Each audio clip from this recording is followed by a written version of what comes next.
Dito sa part na to guys, nag-worry na kami dito kasi hindi na nga namin alam kung saan yung papunta ng Nido Falls. Nawala kami. Baka dito oh. Feel ko parang dumaan pa sila sa river.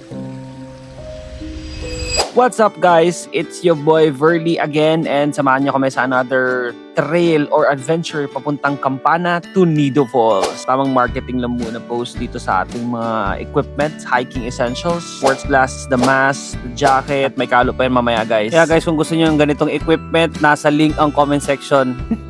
So yan guys, nag-start kami dito talaga sa helmet, paakyat kami ng Murok pero hindi kami aakyat talaga sa taas. The same nung previous vlog natin sa extreme na daanan tayo dadaan. The same pa rin guys, kasama ko yung ating team na Monte Calle. Actually, tinawag na Monte Calle kasi we are from the streets like mga dancers. Parati kami sa town but ngayon we are now going to the monte or in the mountains or hiking or any trekking activities. So dito guys, may nakasalubong kaming group of people na dapat i-greet natin sila ng good morning para at least magandang starting ng araw natin. First stop, dito kami sa ano. First stop, pero pababa na kami. Ay ate, kulang kami ng isa ngayon, team namin.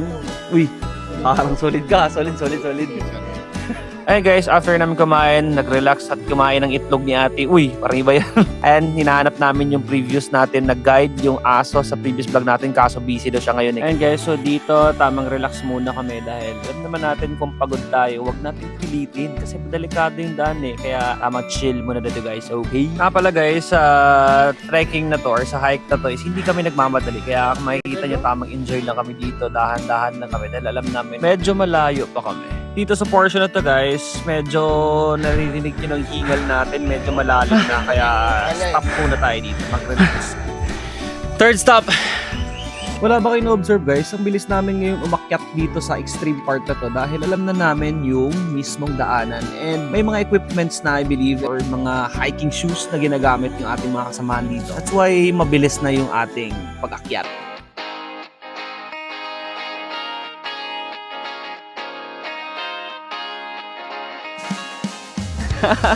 Baso! Ano yung sa'yo? So dito sa part na to guys, we're just celebrating achievement that celebrates small wins. Nakarating kami dito sa Campana ng safe and sound.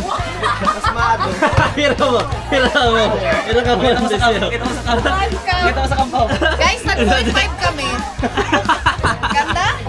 And we're just having fun and celebrating one's friendship. Pero dapat wag natin kalimutan kumain guys dahil ang layo pa ng ating destinasyon. Kaya dito kumakain muna kami at tamang relax and then Off we go.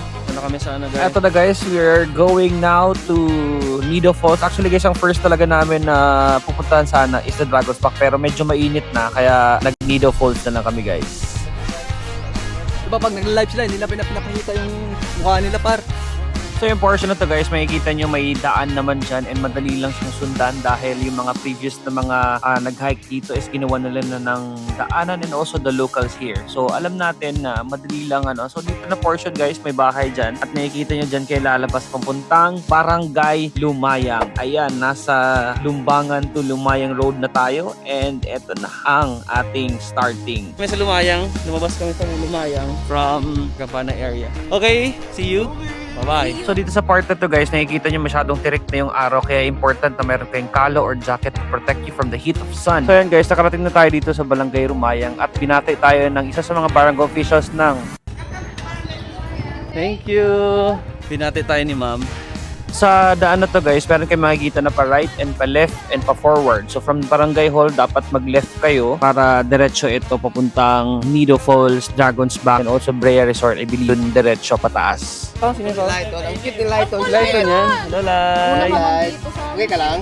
Puno sa dating Kuya Paulo. Tulog na. So it's a Sunday hike guys, kaya mag-expect talaga kayo na makakasalubong kayo ng mga maraming adventurers, also motor riders and mountain bikers. Marami yan. Kaya enjoy lang natin pareho yung ating outdoor activities. Ride safe mga bossing. Hundi. Pau, hundi pau. Pwede Gcash? Sorry, si Boss. Ma'am, pwede Gcash? Ano to? Wala na, Gcash na. So dito sa portion na to guys, nakakita kami ng pastil. Kaya tamang stop muna kami dito. Galing mismo sa tindahan na to guys, dito kayo liliko. Left, pababa dito sa daan na to para papunta sa Nido Falls. Kung ma-observe nyo guys, mostly sa amin is naka long sleeve or naka jacket dahil napakatirik na ng araw. Kaya kung gusto nyo talagang mag-trail or mag-hike ng ganitong oras, dapat ready kayo from the heat of the sun. Kasi masusunog ka talaga guys.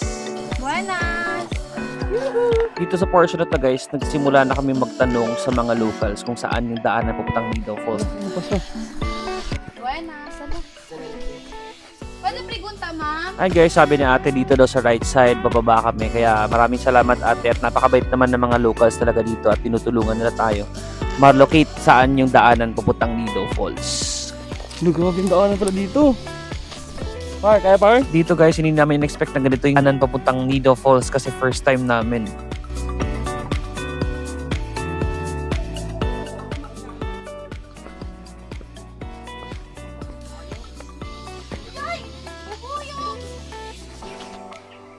Dito sa portion na to guys, we are starting to get confused or nawawala na kami kasi since first time nga lahat namin dito pumunta sa Nido Falls. Kaya medyo doubtful kami kung saan kami pupunta. Dito sa part na to guys, may nakita daw silang baboy ramu or wild boar. Hindi mo nagagalaw. Baboy rama. Malaki? Dito sa part na to guys, nag-worry na kami dito kasi hindi na nga namin alam kung saan yung papunta ng Nido Falls. Meron kami nakita dito maliit na river pero syempre walang signal dito, walang GPS, hindi namin alam kung saan kami pupunta. Nawala kami. Baka dito oh. Feel ko parang dumaan pa sila sa river. Tatawid ng river. So ayan, nag-assess kami kung saan kami dadaan. So nag-decide kami na follow na lang namin yung river na to. Baka sa dulo may makita kaming pwedeng pagtanungan. So ayun guys, abangan nyo sa part 2 ng video natin kung ano nangyari dito sa amin at kung nakarating ba kami ng safe and sound sa Nido Falls. Ablayayu.